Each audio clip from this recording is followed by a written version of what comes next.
Ngày 9 tháng 7 năm 2022 thêm 684 ca mắc COVID-19 trong cả nước.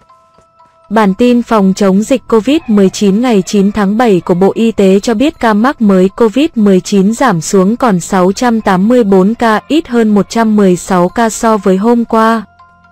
Trong ngày số khỏi bệnh gấp gần 10 lần số mắc mới, Quảng Ninh bổ sung 722 F0.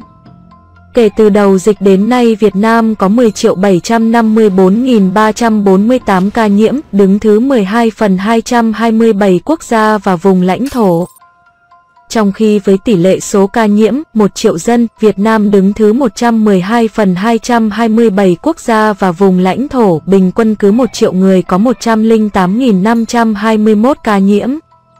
Ngày 9 tháng 7 năm 2022, Sở Y tế Quảng Ninh đăng ký bổ sung 722 ca trên hệ thống quốc gia quản lý ca bệnh COVID-19 sau khi rà soát bổ sung thông tin. Bệnh nhân được công bố khỏi bệnh trong ngày 6.522 ca, tổng số ca được điều trị khỏi 9.756.387 ca thở oxy qua mặt nạ, 21 ca thở oxy dòng cao SFNC, 2 ca thở máy không xâm lấn, 0 ca thở máy xâm lấn, 0 ca ECMO. 0 ca từ 17 giờ 30 ngày 8 tháng 7 đến 17 giờ 30 ngày 9 tháng 7 ghi nhận 0 ca tử vong. Trung bình số tử vong ghi nhận trong 7 ngày qua, 0 ca. Tổng số ca tử vong do COVID-19 tại Việt Nam tính đến nay là 43.089 ca, chiếm tỷ lệ 0,4% so với tổng số ca nhiễm.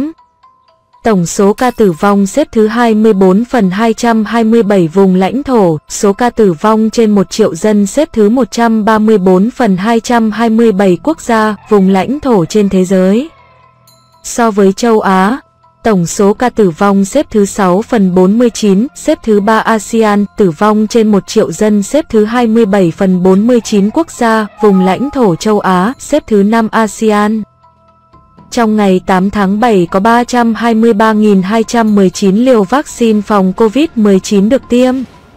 Như vậy, tổng số liều vaccine đã được tiêm là 235.180.218 liều, trong đó số liều tiêm cho người từ 18 tuổi trở lên là 207.416.830 liều, mũi 1 là 71.502.498 liều, mũi 2 là 68.891.233 liều, mũi 3 vaccine Abdala là 1.511.813 liều, mũi bổ sung là 14.219.432 liều.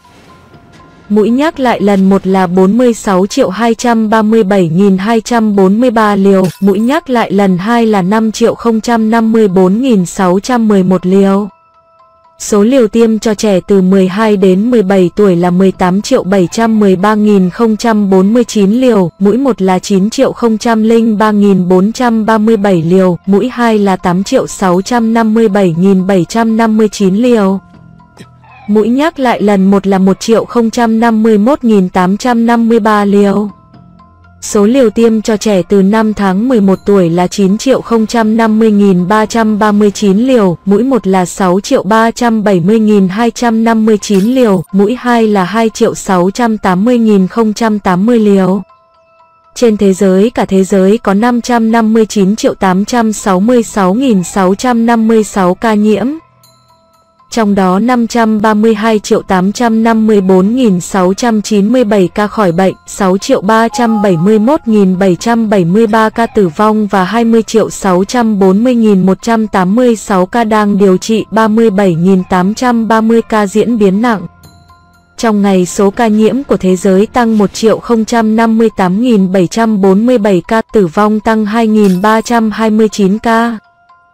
Châu Âu tăng 483.425 ca, Bắc Mỹ tăng 259.449 ca, Nam Mỹ tăng 94.894 ca, châu Á tăng 168.010 ca, châu Phi tăng 4.535 ca, châu Đại Dương tăng 48.434 ca. Tại Đông Nam Á, trong ngày ghi nhận 21.818 ca. trong đó Indonesia tăng 5.177 ca, Malaysia tăng 3.589 ca, Thái Lan tăng 2.084 ca, Philippines tăng 1.639 ca, Singapore tăng 9.284 ca, Myanmar tăng 16 ca, Lào tăng 0 ca, Campuchia tăng 29 ca, Đông Timor tăng 0 ca.